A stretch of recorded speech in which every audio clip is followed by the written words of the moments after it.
Hello guys, আজকে আমরা চলে এসেছি পাটুলি। সবাই যায় কুমোরটুলি। আজকে আমরা তোমাদের দেখাবো পাটুলির প্রস্তুতি কতটা। এখানে বিভিন্ন ধরনের ঠাকুর তৈরি হয়েছে। তো এখানে দেখা যাচ্ছে একটি সুবিশাল মায়ের মূর্তি, যা অভূতপূর্ব দেখতে। এখানে এখনো মায়ের কাজ পুরো সম্পূর্ণরূপে শেষ করা হয়নি। এখানে দেখতে পাচ্ছি এক দাদা ঠাকুরের পায়ের নখগুলো ঠিকঠাক করছে, আঙুলগুলো। প্রত্যেকটা ঠাকুরই সুন্দর করে সাজানো হচ্ছে, অভূতপূর্ব দেখতে লাগবে। ঠাকুরগুলো তৈরি হয়ে গেলে জাস্ট ওয়াও। যেন একটা চালি দেখতে পাচ্ছি আমরা, খুবই সুন্দর। এই ঠাকুরটা কেন হয়নি, এই ঠাকুরের মুখটা লাগাতে বাকি। এই ঠাকুরটা খুবই সুন্দর লাগবে, খুব ছোটোর উপর খুব সুন্দর ঠাকুর,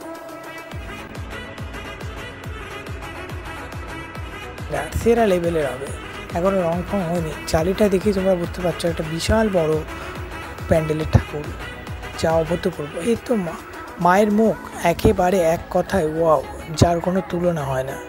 এই যে অভূতপূর্ব মায়ের রূপ, শিল্পীর চিহ্ন, নৈপুণ্যতা এখানে পূর্ণ মাত্রায় ফুটে উঠেছে। শিল্পীর নিপুণতা, দক্ষতাকে কুর্নিশ জানাতে হয়। এখানে একজন শিল্পীর সার্থকতা। এখানে একটি ছোট ঠাকুর তৈরি হচ্ছে। এখানে দাদারা রং রেখেছে, রং দিয়ে রঙের কাজ হয়তো হবে। ওখানে একজন দাদা পাট সঙ্গে মাটি মিশিয়ে পাট আর মাটিকে পায়ে করে চটকাচ্ছে।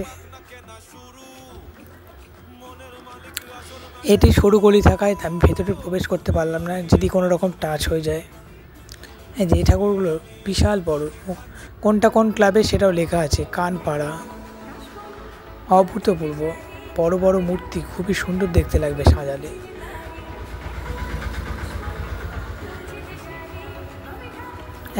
একেবারে ডিটেলসের সঙ্গে ফুটিয়ে তোলা হয়েছে। বড় বড় মূর্তিগুলোতে কোনো রকম ডিটেলসের অভাব রাখা হয়নি।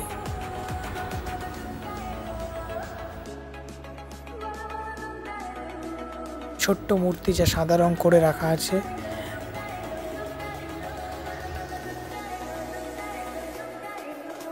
পুজো মা কালীর মূর্তিগুলোকে রাখা আছে। এখানে মায়ের মূর্তির মুখগুলো রাখা হচ্ছে, সরস্বতী, লক্ষ্মী এইসব। এখানে চক্ষুদান এখনো হয়নি, হয়তো মহালয়ের দিন হবে বা তার আগেও হয়ে যেতে পারে। অভূতপূর্ব।